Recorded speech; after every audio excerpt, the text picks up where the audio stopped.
A day in my life sa nakabanag poles nga laklak og lagay. Ay, nako sa naghimo de kog siomay diha mga zay. Naghimo kog siomay di ba lamay kayo na.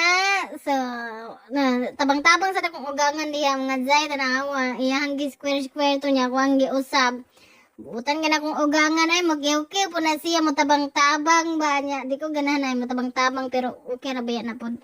Butan ka na kung ugangan oy pinakadabis ugangan na sa tibuok kalibutan. Butan ka na susahay maglalis po mi. Pero normal ra kay usa mami siya man akong partner in crime diri sa balay usa ra mi diri. So mo mga zay, himo kog siomay ako ang gibutang dira kay shrimp, sagulan ako na siya. Sayo na imong siomay mga zay kung unsa to imong lumpia, maura sad ang siomay. Ingon ana ra pod. Mo mga zay, nanawa, daghan kay akong gihimo sa kakilo ni palit kog usa ka kilo nga giniling tapos ning palit sad kog 450 nga shrimp. So 40 sloty siya. Mahal ilang pasayan diri mga zay ay.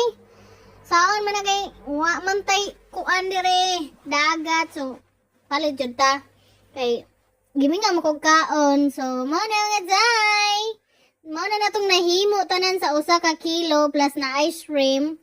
Dagko kay nang pagkaputusan ako mga zay.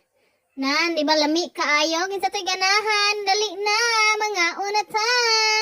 Kuha lang mo, magluto tayo may lamin na kain ni siyag na ay halang nga sili ba. So, dagan kayong salamat, og amping mong tanan, bye!